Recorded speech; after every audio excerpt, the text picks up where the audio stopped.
Hi అండి, welcome to my channel ఇంటి వంట ఎంతో రుచి. ఈరోజు వీడియోలో పిల్లలైనా పెద్దలైనా ఎంతో ఇష్టపడే కలాకండ్ ఎలా చేసుకోవాలో చూపించబోతున్నాను. ఈ వీడియోలో కొన్ని టిప్స్ చెప్తాను, వీడియో చివరి వరకు చూడండి. నేను ఇక్కడ మందపాటి గిన్నె తీసుకున్నానండి. ఇలా మందపాటి గిన్నెనే తీసుకోవాలి, కలాకండ్ పర్ఫెక్ట్గా వస్తుంది. ఇలా మందపాటి గిన్నె తీసుకొని స్టవ్ పైన పెట్టుకొని సగం కప్పు నీళ్ళు వేసుకోవాలి. ఇలా నీళ్ళు వేసుకోవడం వల్ల మనకు పాలు కింద అతుక్కోకుండా ఉంటాయి.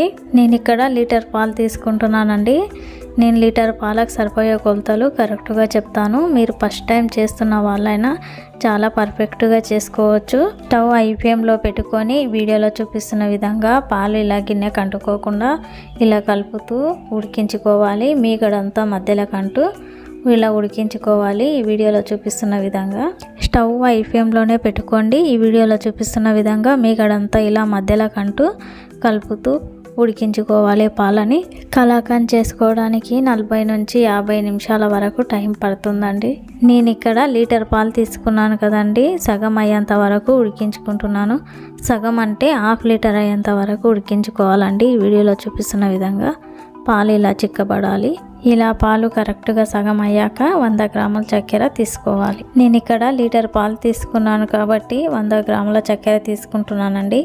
మీరు 2 లీటర్ల పాలు తీసుకున్నట్లయితే 200 గ్రాముల చక్కెర తీసుకోవాలి. చక్కెర వేసుకొని ఇలా కలుపుకోవాలండి. ఈ వీడియోలో చూపిస్తున్న విధంగా సైడ్లకు అంటుకోకుండా మధ్యలో కంటూ కలుపుకోవాలి. ఇలా ఈ వీడియోలో చూపిస్తున్న విధంగా ఇక్కడ నేను పాలు విరగడానికి నిమ్మరసం తీసుకుంటున్నానండి. 1 చెంచా నిమ్మరసం, 2 చెంచాలు నీళ్ళు ఇలా కలుపుకోవాలి. ఈ వీడియోలో చూపిస్తున్న విధంగా నేను ఇక్కడ 2 స్పూన్ల నిమ్మరసాన్ని వేసుకుంటున్నానండి. 2 స్పూన్ల నిమ్మరసం సరిపోతుంది.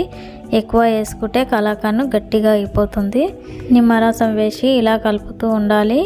పాలు విరగడం స్టార్ట్ అవుతుంది. పాలు మొత్తం విరిగిపోయి ఇలా దగ్గర పడ్డాక సగం చెంచా ఇలాచి పౌడర్ వేసుకోవాలి. నేను ఇక్కడ సగం చెంచా ఇలాచి పౌడర్ వేసుకుంటున్నానండి. మీకు ఇలాచి ఫ్లేవర్ ఇష్టమైతేనే వేసుకోవాలండి, లేదంటే వేసుకోకున్నా పర్వాలేదు.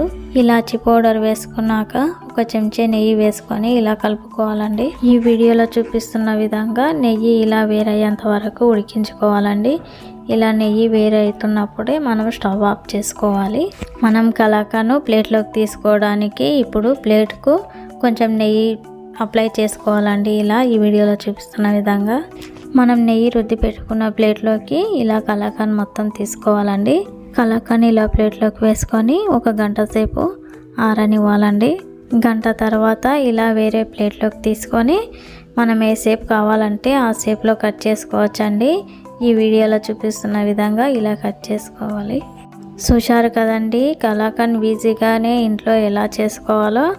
మీరు కూడా మీ ఇంట్లో ట్రై చేసి ఎలా వచ్చిందో కామెంట్ చేయండి ఫ్రెండ్స్. లైక్ చేయండి, షేర్ చేయండి, సబ్స్క్రైబ్ చేయండి.